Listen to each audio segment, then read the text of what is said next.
Bonjour, aujourd'hui je viens vous parler de pastels, plus précisément de pastels secs, donc puisqu'il existe des pastels gras et des pastels secs qui n'ont pas tout à fait les mêmes propriétés.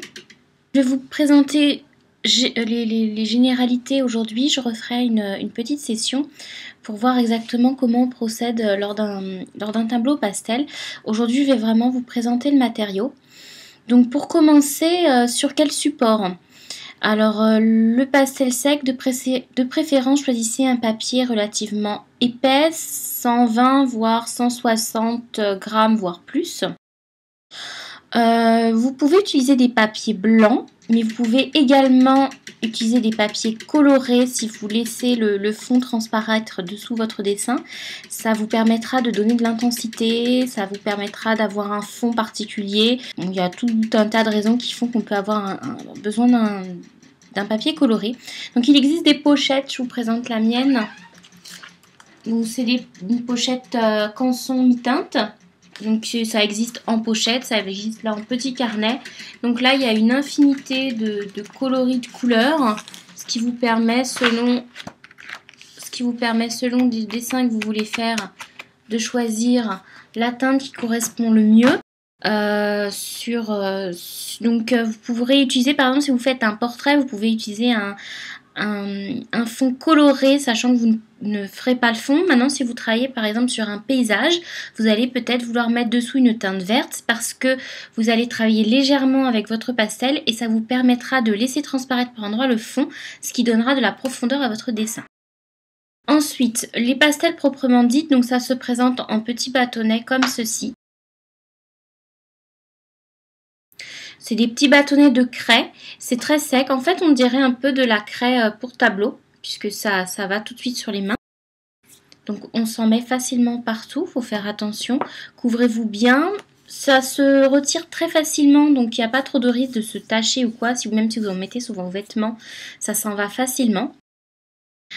Ensuite, pour les marques, moi j'ai des Rembrandt.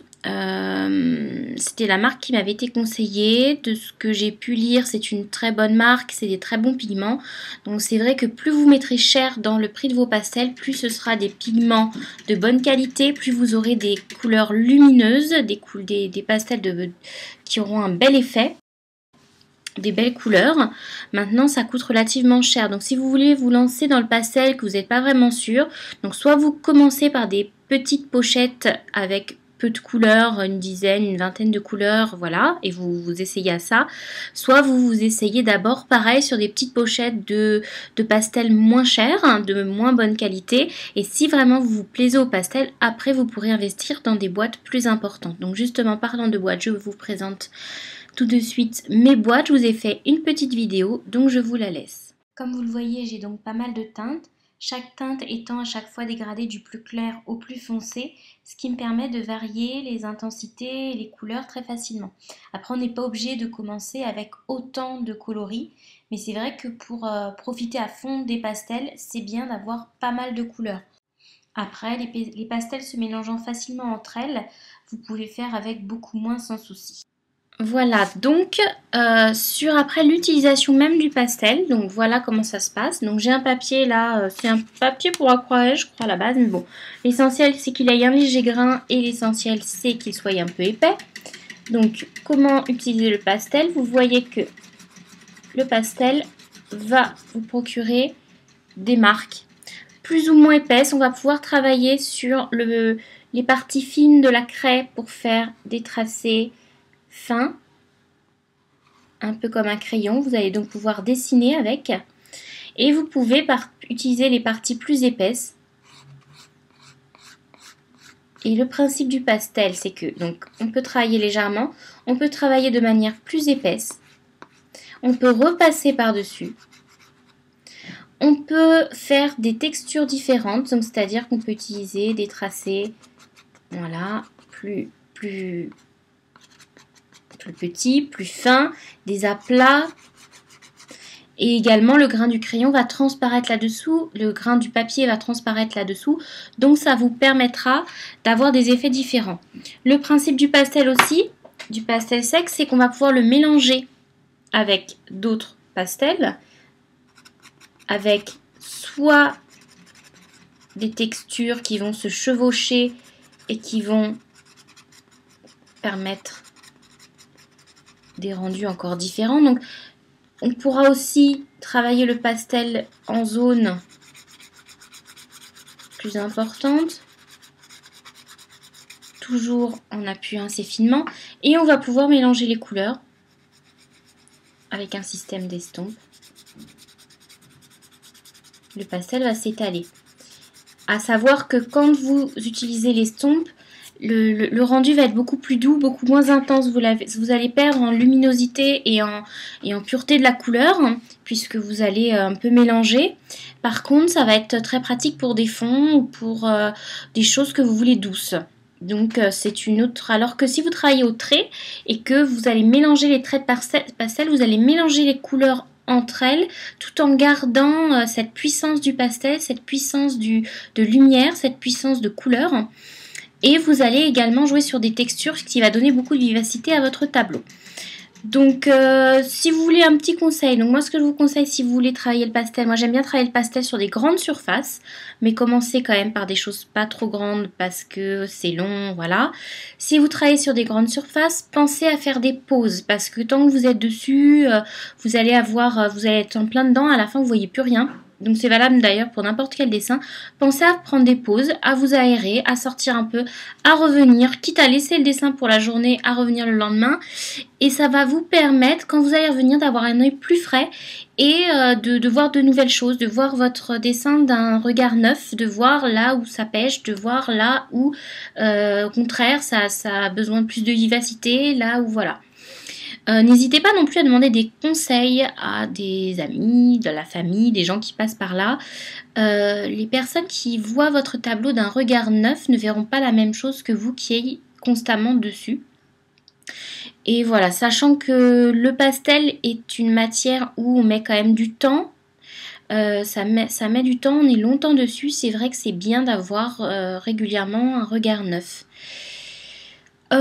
Sinon, qu'est-ce que je peux vous dire d'autre? Donc, je vous ai fait un petit peu le tour. Donc, on peut appuyer de manière différente. On peut avoir des textures différentes. Sur la pratique en elle-même, donc je vous ai dit, je vous referai un autre tutoriel très vite d'ailleurs, puisqu'il est prêt. Mais pour faire les différentes étapes d'un dessin au pastel, ça vous permettra de y aller progressivement. Sinon, ah oui, pour terminer... Donc, que faire de votre dessin au pastel une fois terminé? Ça, c'est la grande question. Le pastel étant un matériau un peu comme le fusain, très volatile, il s'abîme très facilement. C'est-à-dire que, voilà, admettons que j'aille mon dessin de terminé, il suffit qu'il y ait des frottements et comme vous le voyez, ça va abîmer votre dessin. Donc, qu'est-ce qu'on peut faire contre ça? Déjà, il existe des fixatifs pour le pastel. Alors, c'est plus ou moins vu les fixatifs. Il y en a qui disent que c'est très bien, il y en a qui disent que ça altère les couleurs.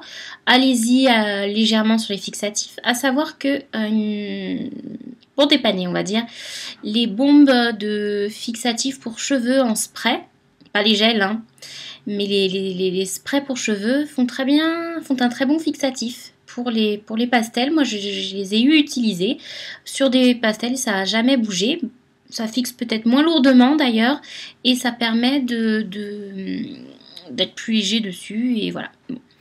Il y a les fixatifs, ça c'est une chose. Ensuite, si vous faites un dessin que vous n'encadrez pas, mettez-le à l'abri dans un carton à dessin, protégez-le avec des feuilles et faites en sorte de le mettre dans un endroit où il ne sera pas bougé. Voilà, moi je garde des dessins depuis plus de 10 ou 20 ans dans mon carton à dessin. Et y a pas de souci, ce sont très très bien conservés, il n'y a pas de problème. Si maintenant vous voulez les encadrer, les sous-verts c'est très bien, sauf que n'achetez pas juste un sous-vert.